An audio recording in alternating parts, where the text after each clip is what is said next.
আমাৰ অহা 10 তাৰিখে যেহেতু বিটিসি একট ডে আমি পালন কৰিবলৈ গৈ আছোঁ আৰু ইয়াৰে আমি 40,000 জনসাধাৰণক লৈ আমি পাব্লিক মিটিঙৰ কাৰণে আহ্বান কৰিছোঁ এই আহ্বান ক্ৰমে আমি বিভিন্ন অঞ্চলৰ যেহেতু কোকৰাঝাৰৰ মেইন হ'ব আৰু বাকি সাব ডিভিশনৰ 50,000 15,000 হ'ব আমাৰ ইয়াত 40,000 ইয়াৰ কাৰণে আমাৰ 6টা ব্লকৰ বাকুংগুৰি চালাকাটি দেবৰগাঁও বনৰগাঁও দথমা পকিৰাগ্ৰাম এই অঞ্চলৰ ৰাইজক মই সকলোকে আহ্বান কৰিব বিচাৰিছোঁ যেন দলে মলে আমাৰ যি বড়ো একট এই বড়ো একটত সকলোৱে পাৰ্টিচিপেট কৰে আৰু ইয়াত আমাৰ মাননীয় আগ্ৰাম বৰুৱা ডাঙৰীয়া থাকিব আৰু অসমৰ মাননীয় চিফ মিনিষ্টাৰ থাকিব ইয়াৰ কাৰণে আমাৰ সেই দিনটো আমাৰ কাৰণে যেহেতু আমি 5 বছৰ সৰুকৈ পাতিছিলোঁ এবাৰ আমি যেহেতু আমি বিপিএফে পাৱাৰত আহিছে পাৱাৰত অহাৰ পিছত আমি একেবাৰে জজা কৰি আমাৰ বিটিসি একট ডেটো আমি পালন কৰিম फैबाय थानाय दिनै 6 तारिख जाबाय 6 फेब्रुवारि आरो जोंहा फैबाय थानाय 10 तारिखआव जेहेतु बड'लेण्ड बड' एकट सुक्ति जादोंमोन आरो बे बड' एकटखौ जोङो जर माने मोजां रोखोमै फालिनो थाखाय जोङो बेवहाय 40,000 मानसि ज' जागोन आरो बे 40,000 मानसिनि गेजेराव जोंहा मानगोनां बिटिसिनि चिफ हाग्रामा महिलारि बिथां आरो आसामनि गिबि मन्थ्रि हेमन्त बिश्व शर्मा डाङरिया बियो बाहाय भाषण होगोन माने बिबुंथि होगोन आरो जोंनि बिटिसि एरियायाव जों मा मावदों मा मावाखै बे खोथाखिनिखौ बुंगोन बेवहायनो बयखौबो जाहाथे आङो आपिल खालामबाय बयबो जाहाथे जोंनि बे मिटिङाव बयबो एकट डेआव बयबो ज'जा नुजाफैयो साब डिभिजननि कन्डिशन बेनिफ्राय जोंहा प्रत्येक साब डिभिजन लेभेलाव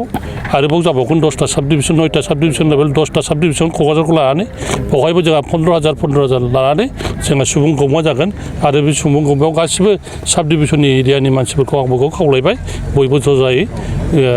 नुजाफैनो थाखाय बिटिसिनि बायजोनिफ्रायबो सफैगोन नामा साफा सानैयाथ' फैगोन नुजाफैगोन जिहेतु बड' एकट बे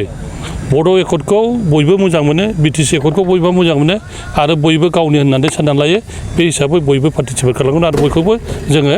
फैनो थाखाय हांख्रायहरनाय जाबाय बै सानखालि बबे मा समनिफ्राय जागायजेनगोन हाबाफारिया 11 बाजिनिफ्राय 10 बाजिनिफ्राय 11 बाजिनिफ्राय जागायजेनगोन जागायजेननानै पाब्लिकफ्रा फ्राय 9टानिफ्रायनो हाबगोन आरो बेवहाय जोङो गोबां रोखोमनि जोंहा मोनबा जिहेतु बिसायख'थियाव खोथा होनाय दंमोन इयुथफोरनो ओमफ्राय सेंग्राफोरनो सेंग्रा सिख्ला सिनियर सिटिजेन बेनिफ्राय हानि खोथा बेफोरखौ गासिखौबो जों मावफुंजोबगोन बेनि बागैबो जिहेतु थांनाय 17 तारिखआव बागुरुम्बा दोहौ गुवाहाटीयाव जादोंमोन बे दोहौनि मानसिफोरखौबो जोङो बरायगोन आरो मान बावगोन लोगोसे लिटारेसि एवार्ड बेनिफ्राय जोंहा नीलेश्वर माने थुनलाइथ' नङा बे कालचार नङा होमबा कालचारनि हारिमुनि बे बान्थाफोरखौ जों होनाय जागोन फारि फारियै जोङो होबाय थागोन गिबियाव नोंथांमोननि चेनेलखौ सिबिनाय आरो खुलुमनाय बहुत जासिहरनाय थाहरग्रोबाय नोंगौ जोंनि थाखाय जोबोद मोनसे फुर्ति दिन बा इन्जय डे होननानै जों साननानै लानांगोन मानो होनबा 2003आव बिटिसि एकट जादोंमोन आसाम गभर्नमेन्ट सेन्ट्रेल गभर्नमेन्ट आरो जोंनि बिएलटिजों तो बे सुक्तिखौ जों बोसोरै जोङो सेलिब्रेसन बानायबोबाय थादों मोनसे एकट डे सेलिब्रेसनखौ बानायबाय थादों स' फैयै दिनै 24 बोसोर जाफैबाय देग्लायबो जोङो गाजा गोमजायै फालिनो थाखाय जों साखाफारा जाबाय आरो अलमस्ट जोङो बे 10 तारिख फेब्रुवारिखौ जोङो पालन खालामनो थाखाय जोंनि पेन्डेल जेसेबां दं जों दिनै अलमस्ट 60% जों आवगायबाय हाबाय गतिके दिनै 6th of डे तो फैगौ सानब्रैल'सै जों सानब्रै बे 9 तारिखनि बिथोराव जों फाइनाल फिक्सारखौ जों खालामजोबनो हागोन तो बाहाय जोंहा 40निफ्राय 45,000 मास गेदारिं जागोन अल जोंनाव 6टा समस्ति दं देबरगाव सालाकाटि बावखुंग्रि पकिराग्राम दतमा आरो बनरगाव तो 6टा समष्टिनिफ्राय जोङो मोनसे समष्टियाव 6,000 करि सुबुं जोङो बिहरदों तो गतिके बाहाय 40 to 45 नि बांसिन जों गेदारिं मास गेदारिं खालामनो हागोन आरो 1 डे खालि 10 फेब्रुवारियाव आरो बेबायदिनो मोनफ्रोमबो साब डिभिजनाव 15,000 करि जोङो माने मोनफ्रोमबो साब डिभिजनाव मास गेदारिं 15,000 करि जागोन स' बिथांमोना निस्सय गाव गावबागाव साब डिभिजनाव गाजा गोमजायै पालन खालामगोन जोंहा बेखौ आसा दं गिबि उन्थाया मा समाव सफैगोन बिथांनि एराइभेल टाइमा दासिमबो फिक्सार बुंनो हायाखै माने बे अफिसियेलि जागोन जों दासिमबो रोखायै जों बुंनो हायाखै बुंनो मथाथे जों एसियर्ड खालामनाय 11टानि फुंनि 11टा भागाव बिथाङा सफैगोन गुबुन हाबाफारि लादेरखानाय जादों नामा ओरैनो जोङो हाबाफारि हिसाबै बुंनो थाङोब्ला जोंहा मोनसे प्रत्येक बोसोरावनो जों खालामबोबाय थाखादों सिगाङाव जों बड'फा उपेन्द्रनाथ ब्रह्मनि मुर्तिखौ स्टेटुखौ जोङो जोंनि मानगोनां हाग्रामा सारा बिबार बावहैयो बे बिटिसि सेक्रेटारिनि दरखं बेनि उनावहाय सिमिट्रियाव थाङो मुंख्लंफोरनि बिबार बावहैनाय जायो आरो बिनि उनाव आरोबाव दतमायाव बिबार बावनाय बड'फा उपेन्द्र ब्रह्मनि माबायाव मेम'रियेल पार्कआव थांनानै जों बेखौबो मावहैगोन मोनथाम हाबाफारि दं फुंनि बेलायाव बेनि उनाव कालचार सेक्सनफोर माखासे दङ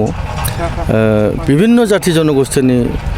मोसानाय गान खननायखौ जोङो 11टानिफ्राय खालामगोन आलासि गाहाय फैनायनि सिगां आरो बिनि उनावहाय जोंहा खोथा होनाय दङ हा फाट्टा होनाय दङ आरो बै दाखालि बागुरुम्बा दोहौआव 10,000 जे बाहागो लाहैदोंमोन बिथांमोननोबो जोंनि बिटिसि सरकारनिफ्राय 10,000 करि चिफ सारा जोंना हाग्रामा सारा अलरेडि डिक्लेयार होबाय तो बेबो ओइदिनखालि जायहा मेट्रिक परिखा गैया बे मोसागिरिफोरखौ लेंहरनाय जादों खोनानो मोन्दों 10 थारिखनिफ्राय मेट्रिक परिखा जागोन गतिके जाय मेट्रिक परिखा दं बिसोरनि थाखायबो बे अनसुंथाया दङ गतिके बिसोरखौ ओइदिनखालि फांसनाव लेंहरनाय जायाखै मानोना परिखानि सम बेनि अनगायै जेसेबां परिखा गैयै